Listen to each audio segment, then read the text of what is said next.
Voilà, donc je vais vous faire une petite synthèse en essayant de faire passer un petit peu des messages sur ces prothèses douloureuses et ce qu'il faut faire.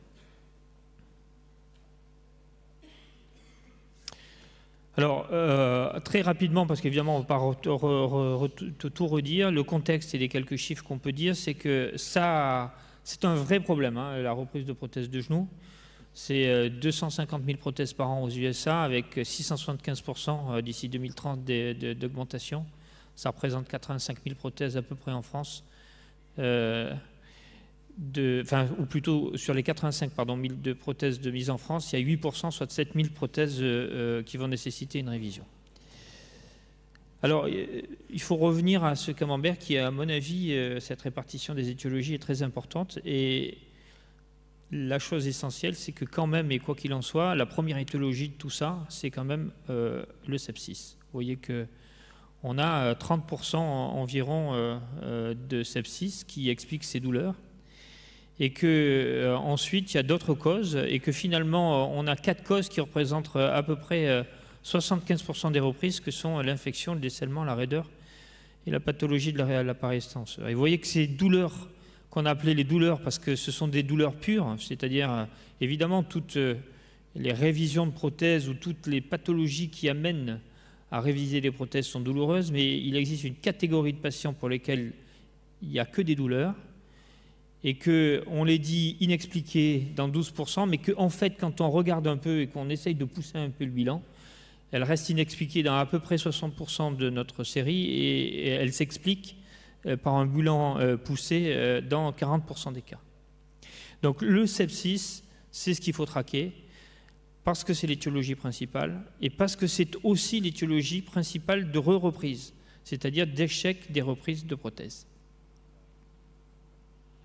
Alors, ces chiffres, il faut forcément les comparer un peu pour être sûr qu'ils ne sont pas liés à des biais à les autres séries. Et finalement, quand on les compare aux autres séries, on s'aperçoit que c'est assez concordant.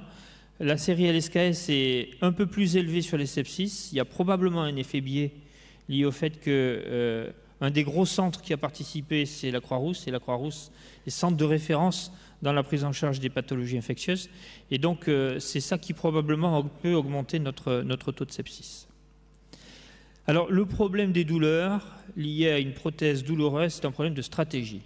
Et Michel vous a montré qu'il fallait comprendre le problème, parce que si, à un moment donné, on décide de traiter sans avoir compris, on a une grande chance, une grande probabilité de ne pas arriver à améliorer les patients. Donc, il faut identifier la cause. Et pour identifier la cause, parmi les causes les plus importantes, il faut traquer l'infection. Donc tout ça, c'est important pour poser l'indication éventuelle d'intervention. C'est important pour prévoir et anticiper les difficultés. Et évidemment, pour limiter le risque de récidive et d'échec, qui quand même dans la série LSKS est de l'ordre de 16%. Donc il faut prévoir et planifier. Donc la planification, elle passe par une enquête policière. Et on peut dire qu'il y a des enquêtes policières de premier et de deuxième niveau. Donc l'enquête policière, c'est en fait une enquête sur le genou, une enquête sur le patient, une enquête technique pour analyser et comprendre. Alors la première chose, c'est qu'il y a une enquête sur le genou. On a bien parlé tout à l'heure, pendant les cas cliniques, de la nécessité d'avoir un examen clinique.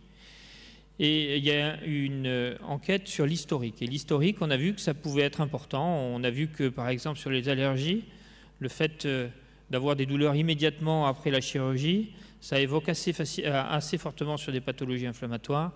Quand l'évolution est plus longue, ça évoque sur des pathologies de décèlement. Donc le fait de bien étudier l'historique est un élément d'orientation. Et grosso modo, il y a 3-4 présentations cliniques. C'est soit on a un résultat qui va être bon et ensuite une dégradation, soit on a une dégradation progressive et assez rapide, soit carrément le résultat est médiocre d'emblée. Et tout ça, évidemment, ça peut orienter vers des diagnostics différents. Donc l'examen clinique, il est très important. Il va permettre, dans un certain nombre de cas, d'approcher le diagnostic. Et il ne faut pas se contenter, quand on voit un malade qui a un problème de douleur, de dire on va vous faire les examens biologiques, le radio, le scanner, etc. Il faut l'examiner, parce que l'examen clinique en lui-même va permettre d'approcher un certain nombre de diagnostics. Ensuite, il y a toujours dans l'examen clinique, Il y a la laxité, ça c'est un élément peut-être pas suffisamment regardé, et en tout cas dans le plan antéro-postérieur, parce que la laxité antéro-postérieure n'est pas très facile à juger sur les prothèses. Et puis il y a aussi de savoir quelle est la demande fonctionnelle du patient, connaître son niveau de gêne, son niveau d'activité, parce qu'il va y avoir au bout de cette démarche, si une cause est trouvée, une indication de réintervention, et il faudra savoir si les motivations du patient sont compatibles avec cela. Donc l'enquête technique, elle est assez facile. Bien sûr, le compte-rendu opératoire. Je ne reviens pas sur cet élément qui est évident. Et puis, il y a le bilan radiologique. Et comme toujours, il faut un bilan radiologique complet. Donc, on conseille de faire une face, un profil en AMP, ensuite des clichés en shoot, une vue axiale, un pangonogramme. Et ce qu'il y a d'important, c'est qu'il doit y avoir un aspect dynamique dans le temps de ces radios. C'est-à-dire qu'il faut des radios comparatives déjà, parce que notamment, lorsque vous devez étudier des problèmes de surdimensionnement ou sous-dimensionnement prothétique, il faut avoir l'autre genou pour pouvoir comparer les deux. Et puis, il y a aussi les radiographies dans le temps, c'est-à-dire regarder l'évolution des radios, savoir, notamment sur un pangonogramme, s'il y a une aggravation progressive d'une déformation qui peut évoquer un décèlement ou une usure. Bien sûr, la position des implants. Bien sûr, la présence de signes de décèlement, enfin tout ce qui est évidemment inhérent à l'étude radiologique et que je ne détaillerai pas. Alors ensuite, est-ce qu'il faut faire un scanner ou pas? Bon, on manque un peu d'informations évidemment sur la communication qui n'a pas été faite, mais moi je crois que après en avoir discuté et préparé avec d'autres cette communication, la plupart d'entre nous font systématiquement un scanner, parce que le scanner, même s'il est quelquefois d'interprétation pas très facile, il permet quand même d'approcher un certain nombre de problèmes qu'on ne voit pas toujours sur les radios, des liserés, des décèlements, quelquefois des surdimensionnements prothétiques qui ne sont pas évidents à voir sur les radios. Donc je dirais qu'un scanner probablement presque toujours et un PET scan assez souvent.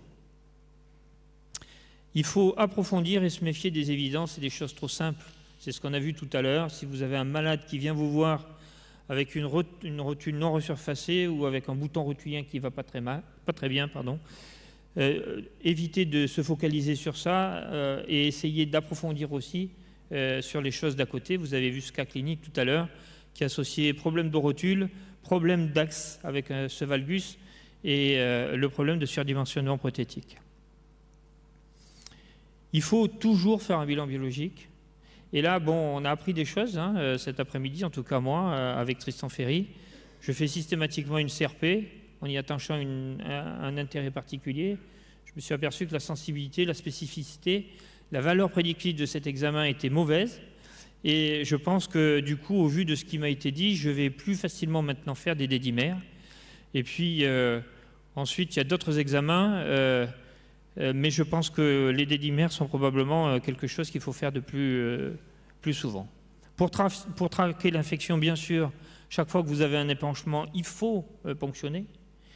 On n'a pas évoqué ce problème-là, peut-être sera-t-il évoqué samedi, mais on peut être amené, lorsqu'on n'a vraiment pas de certitude, lorsqu'on est un peu en errance diagnostique, et évidemment il ne faut pas le faire à chaque fois, mais à proposer une arthroscopie, et on avait un dossier à vous montrer qu'on n'a pas eu le temps de vous montrer, où un diagnostic a été relevé, entre guillemets, avec une forte suspicion d'infection, qui s'est finalement avéré être une polyarthrite rhumatoïde par la biopsie et par l'examen bactériologique qui avait été fait.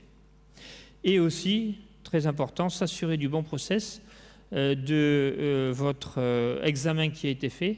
Combien de fois vous faites des examens et on vous dit, quand vous revenez 2 jours après, que la bactérie est toujours dans le frigo, que ça n'a pas été envoyé, etc. Donc c'est très important, quand vous faites un examen, de suivre jusqu'au bout le fait qu'il ait été envoyé.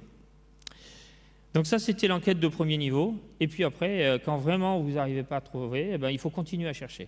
Et je crois que c'est un peu le message de ça, c'est qu'il faut chercher pour trouver et ne pas se laisser trop influencer par la facilité et dire bon maintenant c'est bon, j'ai rien trouvé et j'y vais, parce que si vous n'avez pas trouvé de cause, encore une fois, vous avez une forte probabilité d'échouer.